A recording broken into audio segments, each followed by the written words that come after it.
আনাসোলের আরেকটি ব্লগে আপনাদের স্বাগত। ঝাড়গ্রামে এই যে আমরা ঘুরতে এসেছি পুজোর ছুটিতে, আজকে তার দ্বিতীয় দিন। আজকে আমরা যাচ্ছি বেলপাহাড়িতে, চলুন আমাদের সাথে। অফবিট জায়গায় গেলে আমরা চেষ্টা করি লোকাল কোনো একজনকে গাইড হিসেবে নিতে, যাতে রাস্তা চিনতে খুব একটা অসুবিধা না হয়, কারণ অনেক জায়গাতেই জিপিএস সঠিকভাবে কাজ করে না। আমরা এখানেও একটি লোকাল ছেলেকে আমাদের হোটেল মারফত নিয়েছিলাম, যে আমাদের সাথে যাচ্ছে আজকে। আর আমরা প্রথমে আজকে যাচ্ছি ঢাঙ্গি কুসুম, যার সবচেয়ে বড় আকর্ষণ যে এখানে যে ঝর্ণাটি আছে সেটি দেখতে হলে বেশ ঘন জঙ্গল পাহাড়ি রাস্তা দিয়ে হেঁটে আপনাকে পৌঁছাতে হবে সেখানে। সেই জন্যই আমরাও খুব এক্সাইটেড সেই জায়গাটায় যাওয়ার জন্য।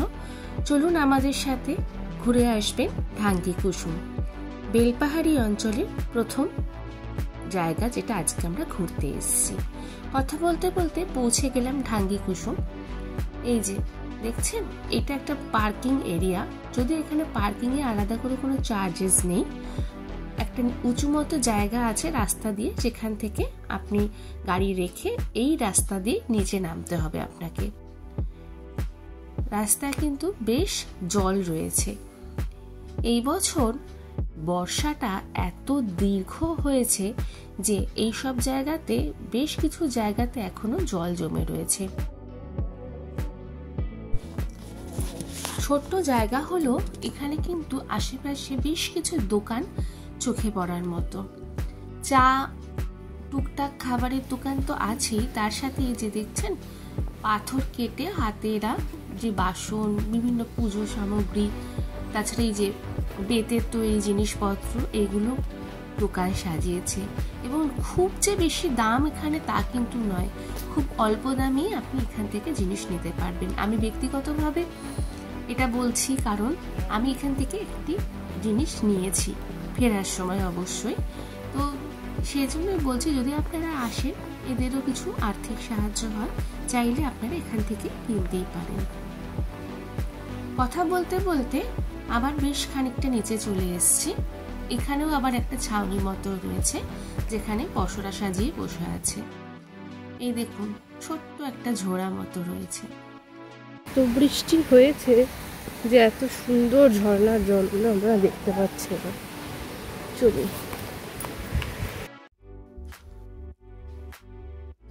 খুব সাবধানে পা ফেলে আমরা জঙ্গলের ভেতর দিয়ে এগিয়ে যাচ্ছি।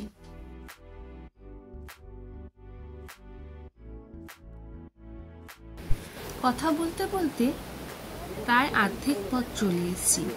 এবার আপনাদের একটা জিনিস দেখাই, এই যে জলটা দেখছেন, মাঝখানে পাথর, আবার এইদিকে জল, এটা কিন্তু ওই ঝর্ণারই জল। এই হুদুই ঝর্ণার যে জলটা, সেটা ওপর থেকে নিচে পড়ে এই রাস্তা দিয়ে এগিয়ে যাচ্ছে। তাই জন্য মাঝখানে এই পাথরটা থাকার জন্য খুব সহজেই আপনি এটা পেরিয়ে সামনের দিকে এগিয়ে যেতে পারবেন। এতক্ষণ আমরা নিচের দিকে নামলেও এইবার কিছুটা পথ আমাদের উপরের দিকে উঠতে হবে।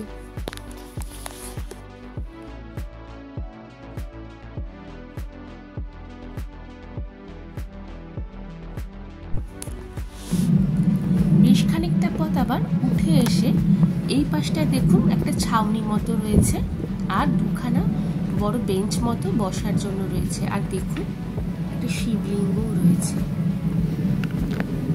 সুন্দর না? আবার আমাদের বেশ খানিকটা এই পথ দিয়ে নিচে নামতে হবে। এই যে দেখছেন সবাই নিচে নামছে। চলুন, এই এবড়ো খেবড়ো রাস্তা দিয়ে আস্তে সাবধানে পা ফেলে আমরা এগিয়ে চলেছি হুদুহি ওয়াটারফলের দিকে। কথা বলতে বলতে প্রায় চলেই এলাম আমরা ঝর্ণার কাছে।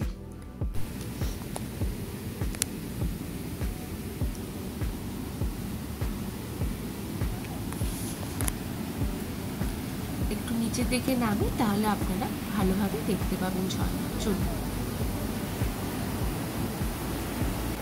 এই যে কি সুন্দর বলুন, হুদুহি ওয়াটারফল, অপূর্ব সুন্দর। আমি জানি না ছবিতে কতটা সুন্দর আসছে, কিন্তু দু চোখ ভরে এই কিন্তু ফলসের সৌন্দর্য আমরা উপভোগ করছি। আর এই যে নেমে যাচ্ছে, আর আপনাদের দেখালাম না কিছুটা জল পেরিয়ে মাঝখানে পাত আছে পাথরে, তারপর আবার রাস্তাটা রয়েছে জলে, ওই রাস্তাটা দিয়ে জলটা যাচ্ছে। চলুন আমরা আবার উঠে পড়ি ওপর দিকটাতে। পরবর্তী গন্তব্য আমাদের কেতকি লেক। এই কেতকি লেক বেলপাহাড়ি থেকে 18 কিলোমিটার মতো দূরত্ব, আর ঝাড়গ্রাম থেকে প্রায় 55-56 কিলোমিটারের দূরত্ব।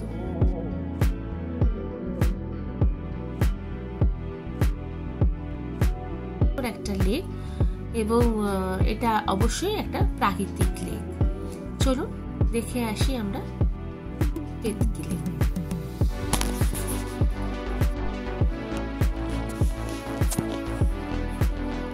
পৌঁছে গেছি আমরা কেতকি লেকের কাছে, নেমে পড়েছি। এই যে সামনে কেতকি লেক, কিন্তু তার কাছে যেতে গেলে এখান দিয়ে বেশ খানিকটা রাস্তা নামতে হবে। পরপর গাড়িগুলো দাঁড়িয়ে রয়েছে, মাটির রাস্তা, সেখান থেকে নিচে নেমে আমাদের খানিকটা হেঁটে লেকের কাছে পৌঁছাতে হবে। চলুন যাই।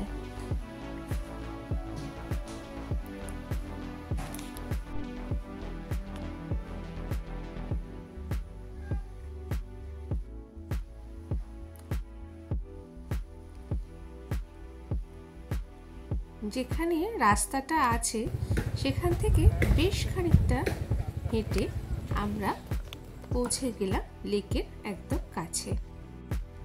ওই যে দেখা যাচ্ছে কেতকি লেক।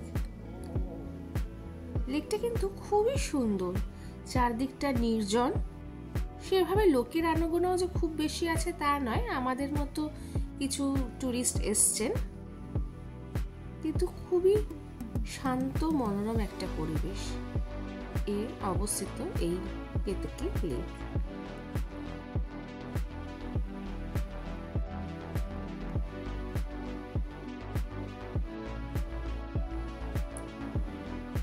চলুন এবার আমরা এখান থেকে আমাদের পরবর্তী ডেস্টিনেশনের দিকে এগিয়ে যাই। এখন আমরা এগিয়ে চলেছি তারাফিনি ব্যারেজের দিকে।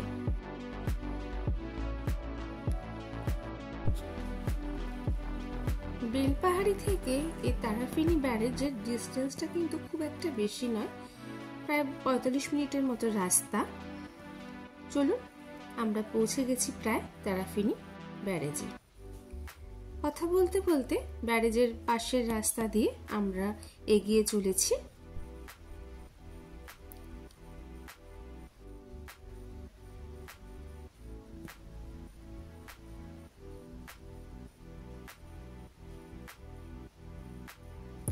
এখান থেকে বাদিকে বেঁকেই আপনি গাড়ি বা টোটো যেটা করেই আসুন, সেটাকে পার্ক করে এইখানে দাঁড়িয়ে কিছুক্ষণ এই সৌন্দর্য অনুভব করতে পারেন। তারাফিনি ব্যারেজ, এদিকটা ব্যারেজের, এই যে জলটা পুরো শান্ত ধীর। দেখি চলো ওদিকটা দেখা যায় কিনা। জলের পরিমাণ এদিকটায় তুলনামূলকভাবে অল্প, তবে দুটো পাড়ি প্রাকৃতিক সৌন্দর্য কিন্তু অসাধারণ। চলুন এবার আমরা বেরোই এখান থেকে।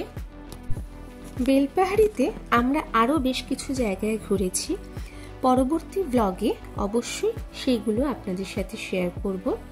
আজকে এই 3টি জায়গা ঘোরার যেটা শেয়ার করলাম, সেই ব্লগটা যদি ভালো লেগে থাকে অবশ্যই লাইক, কমেন্ট, শেয়ার এবং সাবস্ক্রাইব করবেন আমাদের চ্যানেলটাকে।